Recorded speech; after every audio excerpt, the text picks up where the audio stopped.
Welcome friends, I am Dr. V.K. Chauhan, homeopathic physician.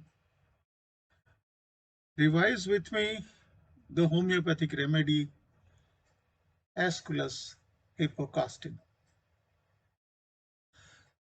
This remedy is the fifth on the roll of Allen's keynote,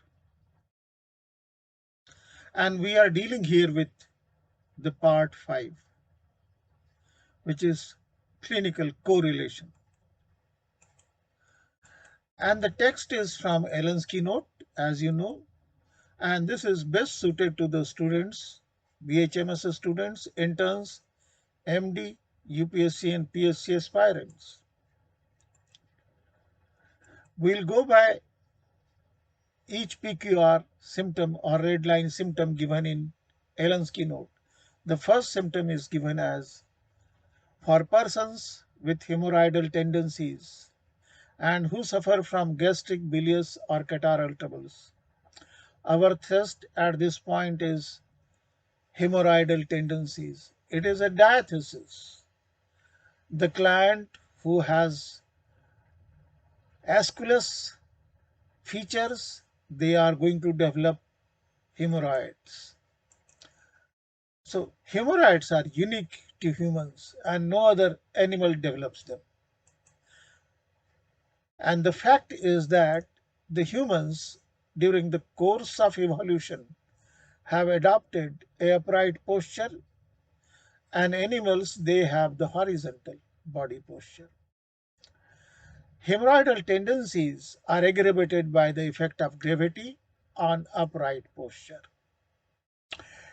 It is further combined with the increased intra-abdominal pressure from straining at defecation, providing a localized increase in the venous pressure. Another contributing factors include absence of valves in the portal vein and its tributaries. Another important exciting cause in case of females is pregnancy.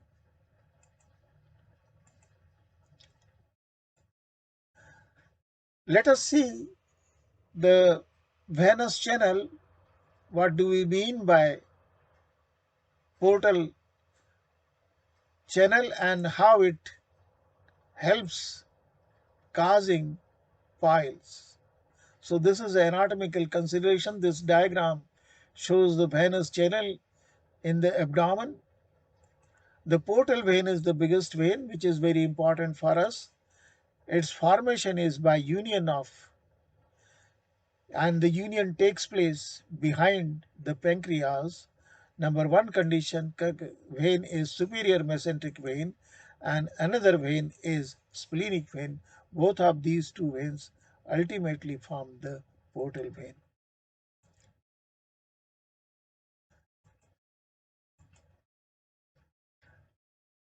Portal vein has importance in terms of its portocable anastomosis. If we know the portocable anastomosis, we can understand many of the pathological conditions which will develop because of portal hypotension. So let us see at point A, which is the lower end of esophagus, we have esophageal tributaries.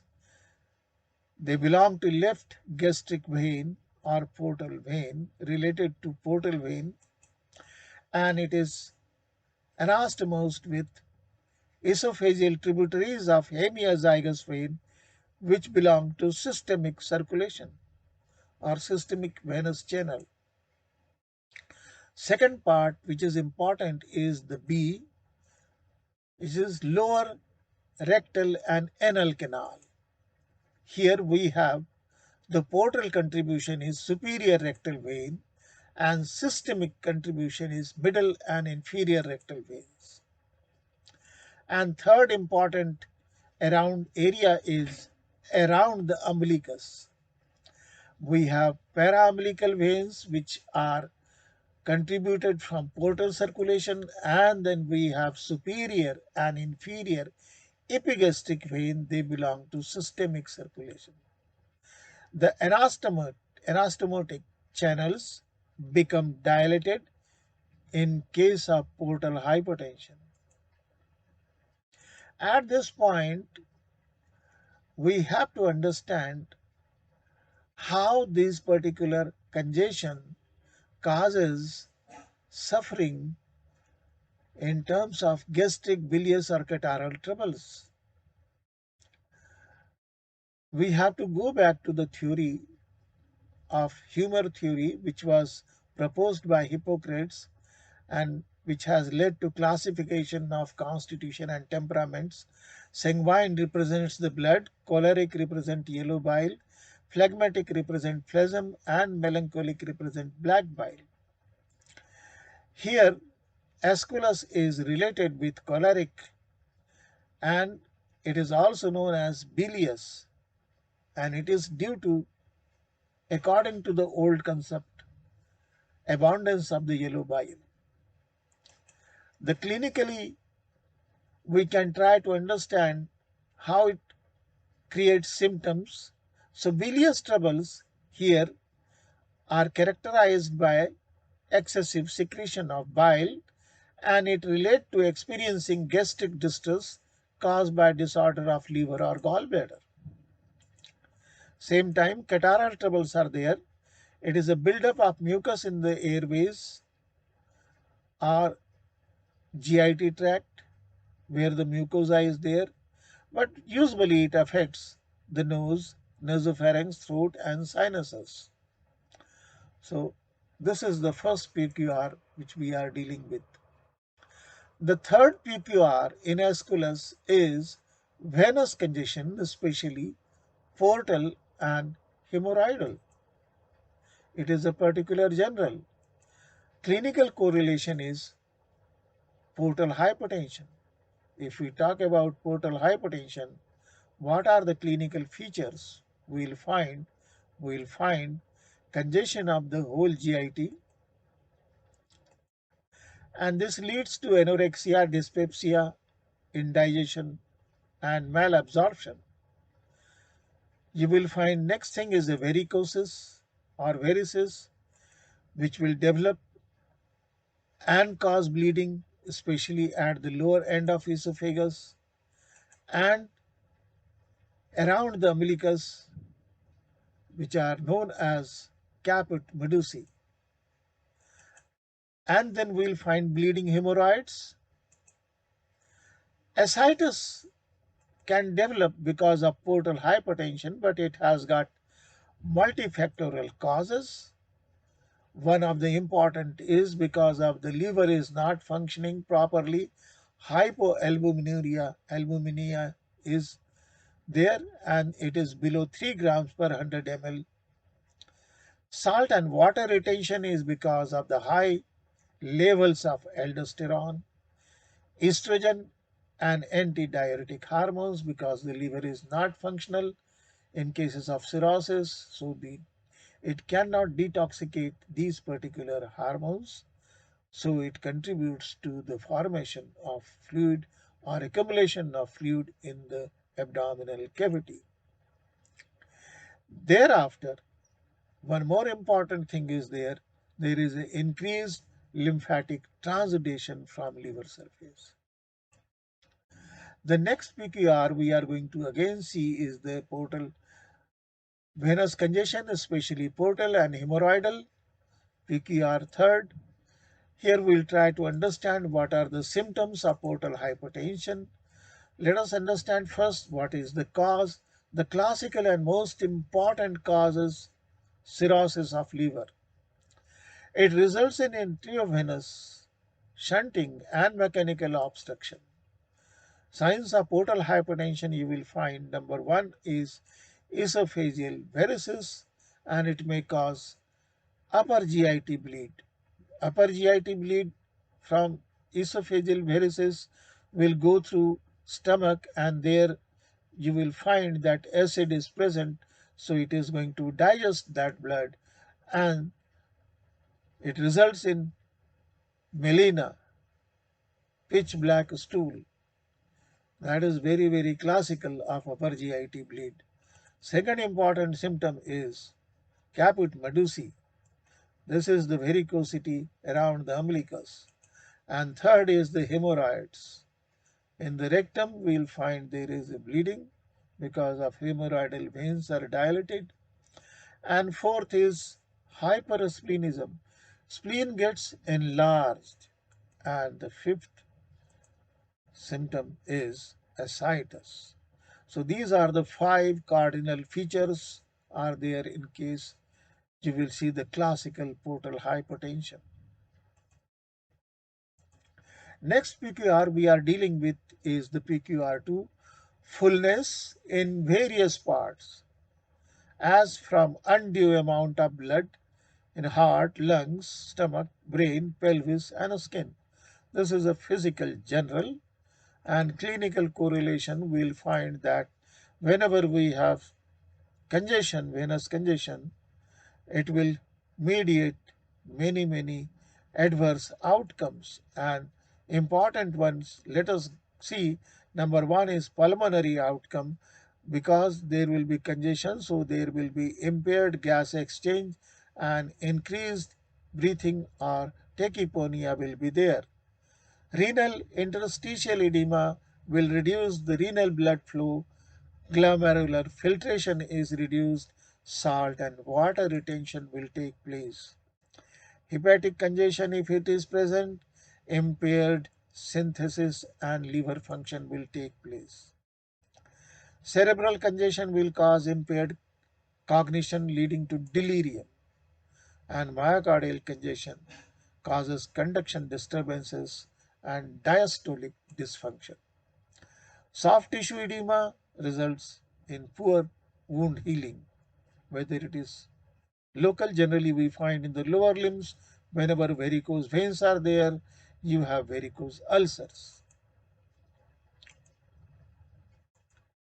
Next important PQR is the fourth. It tells us about the mental state. The patient is despondent, gloomy, very irritable, loses temper easily and gains control slowly, miserably cross. Clinical correlation is these are the symptoms. They point to depression. Let us see the following cluster of symptoms. If they persist for more than 2 weeks or longer, they point to the diagnosis of depression. They include: number one is the feeling sad or empty, feeling hopeless, feeling worthless, feeling excessively guilty, loss of interest, anger and irritability, feeling tired, insomnia or lack of sleep. We have difficulty in concentration, lack of appetite and weight loss. At the same time, the patient may present with overeating and weight gain also. Aches and pains are important. Thought of death or suicide. Suicidal ideation is also very important in case of depression. So let us see the next PQR. It is fifth. Mucous membrane of mouth, throat, rectum are swollen, burn, feel dry and raw. Clinical correlation is you will find this anatomical consideration of mucus secreting glands. Mucous membrane is the first line of defense. It lines the mouth, tongue, esophagus, stomach, intestines, forming a barrier which prevents pathogen from entering the body. And mucous membrane secretes mucus, a viscous substance that keeps them constantly slightly moist. Viruses or bacteria trigger an inflammation which can cause excessive secretion of mucus. Excess mucus secretion can also result from environmental factors such as dry indoor environment, irritants in the environment like smoke, dust, chemicals. Lifestyle factors include like high consumption of coffee, tea and alcohol. The sixth PQR is coryza, thin, watery, burning, rawness, sensitive to inhaled cold air. This is a particular general. Clinical correlation is you will find the upper respiratory tract symptoms in case of common cold and coryza. The epidemiology of common cold and coryza is generally when you see nursery kids, you will find approximately 12 times in a year, and the kids or children have approximately 5 to 6 times a year, and adults get 2 to 3 times in a whole year span. The causative organism is cold virus, and weather change of weather acts as an exciting cause. Common sign symptoms you will find nasal discharge, nasal obstruction, sneezing, sore throat, general malaise, cough, loss of taste and smell, cough and hoarseness. There can be mild burning of the eyes. The PQR7 deals with follicular pharyngitis, violent burning raw sensation in throat, dryness and roughness of throat. These are the symptoms. It is a particular general, and PQR8 also deals with frequent inclination to swallow with burning, picking, stinging and dry constricted fauces. So both of these two PQR point us to follicular pharyngitis and their symptoms. The condition is characterized by hypertrophy of mucosal seromucinous gland, subepithelial lymphoid tissue. The causes are persistent infection like rhinosinusitis, chronic tonsillitis, mouth breathing, and nasopharyngeal allergy. Chronic irritation could be because of smoking, tobacco chewing, alcohol, and highly spicy food. Environmental factors include smoke, dust, chemicals, and occupational hazards where the person is exposed to fumes. The PQR9 deals with rectal dryness and heat of rectum, feels as if full of small sticks, knife-like pain shoot up the rectum, hemorrhoids, blind, painful, burning, purplish, rarely bleed, rectum sore with fullness, burning and itching. This symptom belongs to rectum and it is a particular general symptom, and above features are somehow pointing to piles signs symptoms. The hemorrhoids problem can occur in various symptoms and they can cause various symptoms. These include often itching, mucus discharge, burning sensation in the anus. There can be great suffering with blind hemorrhoids, the hemorrhoidal vein. All are distended at times. If they get ulcerated or there is a fissure formation, it will hurt tremendously. The stool becomes jammed into the rectum against these distended veins, and then ulceration takes place with bleeding and great suffering.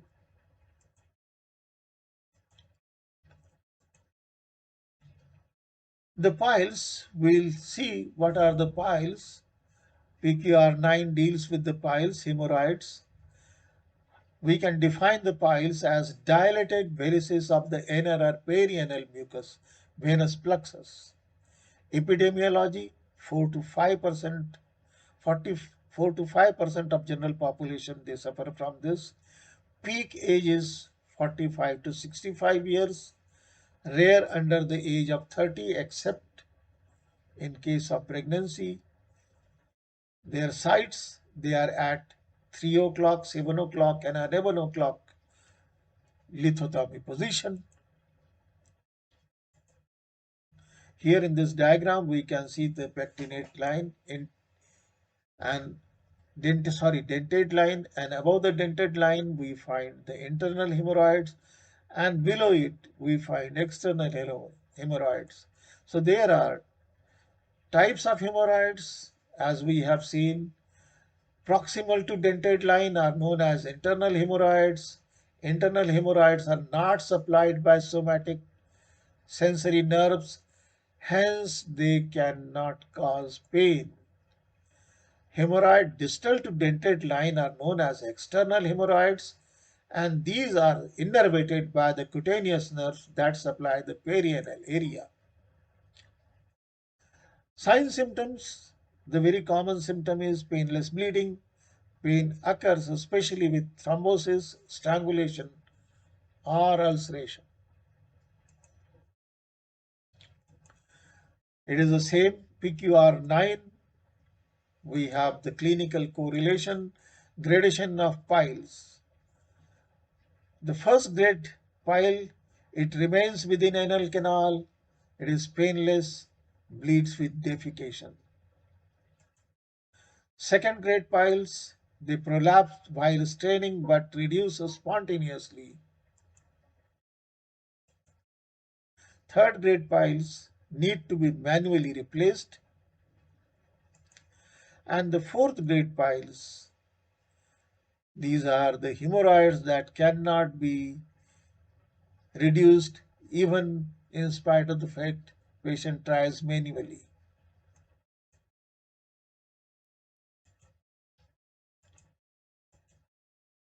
The 10th PQR is the constipation.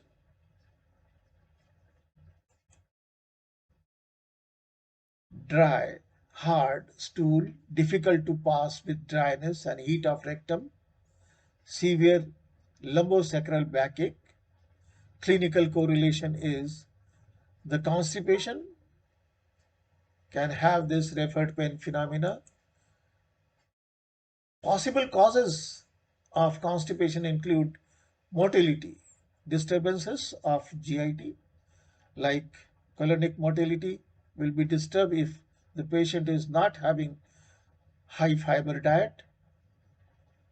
Irritable bowel syndrome, especially the constipation predominant, colonic inertia, pelvic floor disorders, and Hirschsprung's disease can be important motility disorders. Mechanical causes include stricture, tumor, prolapse, rectocele, diverticular diseases, and extrinsic compression. Metabolic conditions which will give rise to constipation include diabetes, high calcium and low potassium levels, hypothyroidism, hyperparathyroidism, and chronic kidney failure. Neurogenic factor we have to keep in mind that includes stroke, multiple sclerosis, Parkinson's disease, spinal cord injury, and neuropathy. Autonomic neuropathy, one has to remember myelopathy also. Important drugs or iatrogenic condition include opiates, tricyclic antidepressant or mood stabilizers, diuretics, iron, calcium supplement. They can also contribute to constipation. Other factors include scleroderma, celiac disease, anal pain like fissure, chronic laxative use, and psychological causes. The PQR11 deals with the stool followed by fullness of rectum and intense pain in anus for hours. It is a particular general. Clinical correlation is it points to fissure in ano.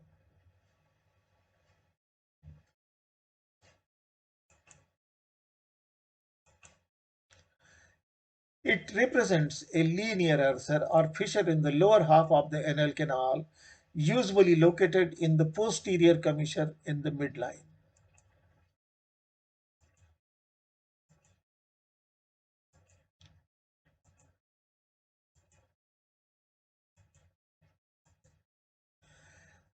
The fissure in ano can be acute if it is less than 6 weeks duration, and chronic if it is more than 6 weeks duration.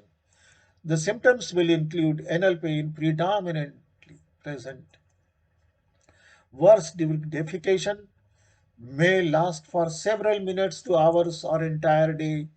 Sensation is knife-like cutting pains are there. Rectal bleeding is minimum, bright red and in a streak. Pruritus ani is also associated. The 12th PQR is the prolapsus uteri and acrid dark leukorrhea with lumbosacral backache and great fatigue from walking. Clinically, uterine prolapse is caused by multiparity, pelvic floor muscle weakness, malnutrition, obesity, and there is a history of instrumental delivery in previous childbirths. Chronic cough or constipation. Leukorrhea. There can be physiological causes like estrogen excess during puberty, menstrual cycle, pregnancy, and sexual excitement.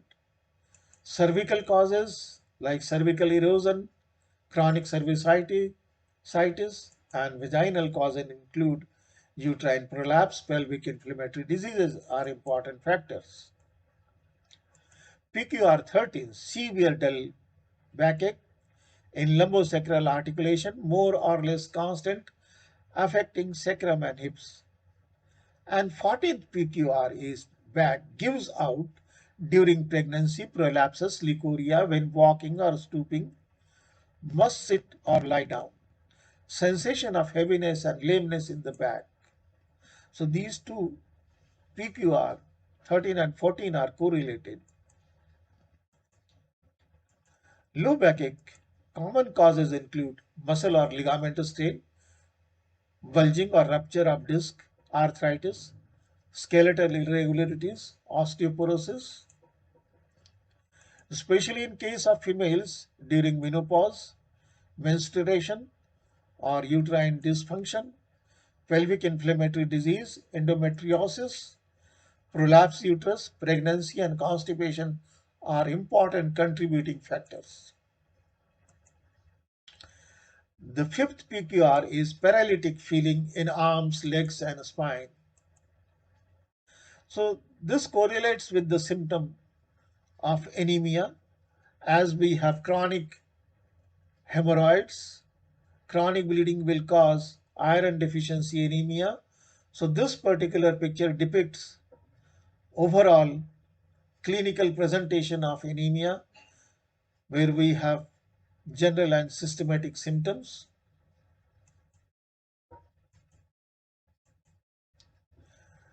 So who are the most prone people to develop anemia, especially the females during the childbearing age? They are menstruating as well as during delivery they are going to lose blood. During lactation they will require more of nutrition and blood may be lost due to piles. So chronic bleeding and associated depression, concurrent deficiency of vitamin B12 cannot be ruled out and that going to contribute to this clinical feature. The most important symptom which we are going to see is the pallor, fatigue, and shortness of breath are characteristic. Some individuals can exhibit muscle weakness, a decline in motor skill, and mental changes such as memory loss. Palpitation or worsening of any existing heart problem can also be there. Thanks. Thank you very much for patient listening.